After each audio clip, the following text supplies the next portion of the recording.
Hello दोस्तों, आपका स्वागत है ज्ञान फॉर जॉब चैनल में। दोस्तों, आज की इस वीडियो में हम 21 सितंबर 2022 के करंट अफेयर को देखेंगे और साथ ही अंत में 5 इंपॉर्टेंट स्टैटिक्स क्वेश्चन देखेंगे जो कि अक्सर एग्जाम में पूछे जाते हैं। तो वीडियो को अंत तक ज़रूर देखिएगा और हाँ दोस्तों, प्लीज़ वीडियो को लाइक भी करिएगा।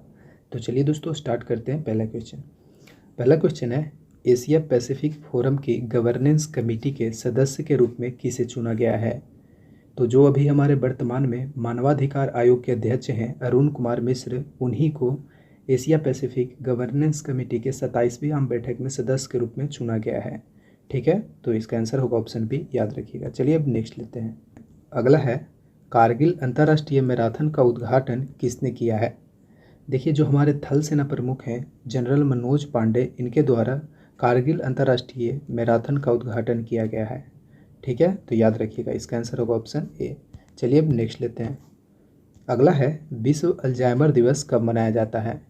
देखिए, जो विश्व अल्जाइमर दिवस है यह प्रत्येक वर्ष 21 सितंबर को मनाया जाता है। ठीक है, तो इसका आंसर होगा ऑप्शन ए, 21 सितंबर। और इस बार का इसका थीम है पावर ऑफ नॉलेज, यानी कि ज्ञान की शक्ति। ठीक है, याद रखिएगा। देखिए, ये अल्जाइमर दिवस, ये जो अल्जाइमर है, यह क्या होता है कि जैसे ही लोगों की उम्र बढ़ती है उसी के साथ यह बीमारी होता है। और यह बीमारी में क्या होता है कि व्यक्ति का याददाश्त खोने लगता है, यानी कि वह भूलना शुरू कर देता है, उसे भूलने की आदत हो जाती है। ठीक है, तो यह उम्र बढ़ने के साथ यह बीमारी होती है, याद रखिएगा। चलिए अब नेक्स्ट लेते हैं। अगला है, श्रीनगर में कश्मीर के पहले मल्टीप्लेक्स का उद्घाटन किसने किया है?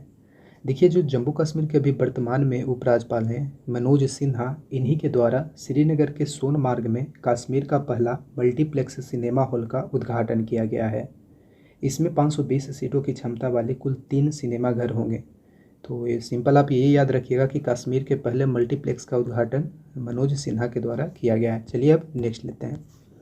अगला है, किस राज्य के सीएम ने जनता की शिकायतों को दूर करने के लिए सीएम द हैसी वेब पोर्टल लॉन्च किया है?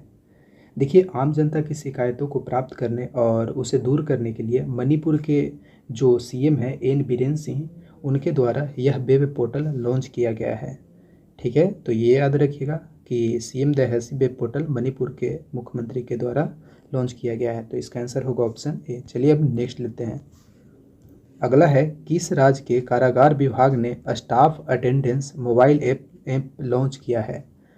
देखिए, स्टाफ अटेंडेंस मोबाइल ऐप जो है यह नागालैंड के कारागार विभाग द्वारा लॉन्च किया गया है। ठीक है, याद रखिएगा, इसका आंसर होगा ऑप्शन डी। चलिए अब नेक्स्ट लेते हैं। अगला है, महाराष्ट्र के दौलताबाद किले का नाम बदलकर क्या रखा जाएगा? देखिए, महाराष्ट्र का दौलताबाद किला का नाम बदलकर देवगिरी किला रखा जाएगा। ठीक है, तो इसका आंसर होगा ऑप्शन बी। दौलताबाद के बारे में बात की जाए तो यह दौलताबाद शहर जो है यह गोदावरी नदी के उत्तर में स्थित है। यह दक्षिण भारत के यादव वंशी राजा की राजधानी हुआ करती थी। प्रारंभ में इसका नाम देवगिरी ही था। ठीक है, जिसे मोहम्मद बिन तुगलक ने दौलताबाद नाम रखा था और अपनी राजधानी बनाई थी। ठीक है, बाद में क्या हुआ कि सन 1435 की बात है, यह दौलताबाद को जो बहमनी साम्राज्य का संस्थापक था अलाउद्दीन बहमद शाह, उसके द्वारा जीत लिया गया था और यह किला का निर्माण करवाया गया था, दौलताबाद किला का। यानी कि यह दौलताबाद किले का निर्माण अलाउद्दीन बहमद शाह के द्वारा करवाया गया था और अभी इसे क्या नाम कर दिया जाएगा? पुनः इसे देवगिरी किला कर दिया जाएगा, क्योंकि पहले इसका नाम, दौलताबाद का नाम देवगिरी था। ठीक है, जिसे मोहम्मद बिन तुगलक ने बदलकर दौलताबाद रखा था। तो सिंपल आप याद रखिएगा कि महाराष्ट्र के दौलताबाद किले का नाम बदलकर देवगिरी किला किया जाएगा। चलिए अब नेक्स्ट लेते हैं। अगला है, स्वास्थ्य सेवा के लिए तमिलनाडु ने किस राज्य के साथ समझौता ज्ञापन पर हस्ताक्षर किया है?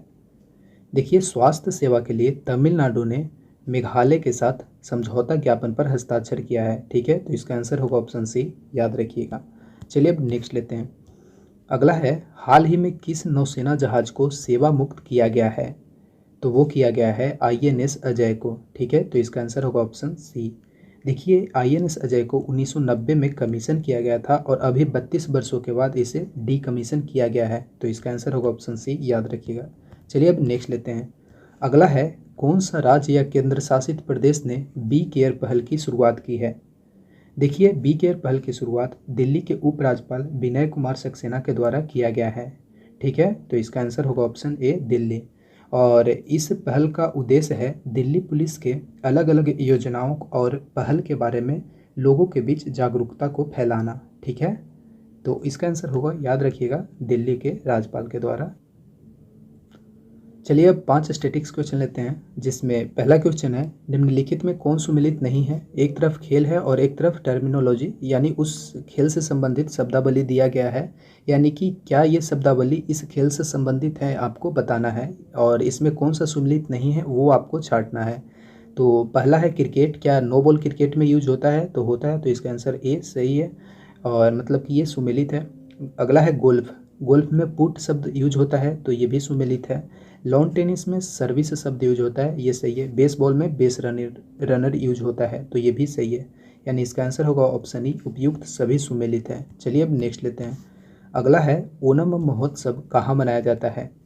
देखिए ओणम महोत्सव केरल में मनाया जाता है, ठीक है, तो इसका आंसर होगा ऑप्शन डी।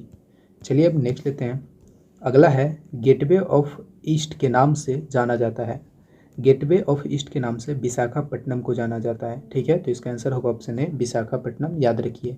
चलिए अब नेक्स्ट लेते हैं। अगला है एल सुब्रमण्यम किस वाद्य यंत्र से संबंधित है। ये जो एल सुब्रमण्यम है यह वायलिन वादक है, ठीक है, तो इसका आंसर होगा ऑप्शन सी, यह वायलिन से संबंधित है। चलिए अब नेक्स्ट लेते हैं।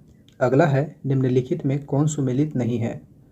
एक तरफ युद्ध है और एक तरफ तिथि दिया गया हुआ है, तो आपको बताना है कौन सुमेलित नहीं है, जिसमें पहला है पानीपत का दूसरा युद्ध 1526, यही गलत है, क्योंकि 1556 में पानीपत का दूसरा युद्ध हुआ था, जिसमें अकबर और हेमू के बीच यह युद्ध लड़ा गया था, जिसमें अकबर विजय हुआ था, तो इसका आंसर होगा ऑप्शन ए, यह सुमेलित नहीं है। और सभी देख लेते हैं, जिसमें अगला है बेदरा का युद्ध, जो कि 1759 में हुआ था। यह बेदरा का युद्ध डचों और ईस्ट इंडिया कंपनी के बीच हुआ था, जिसमें डच परास्त हुए थे। अगला है साकर खेला का युद्ध, जो कि 1724 में हुआ था। इसमें हैदराबाद के निजाम मुल्क और दक्कन के सूबेदार जो मुवारिज खां उसके बीच लड़ा गया था, तो ये भी सुमेलित है।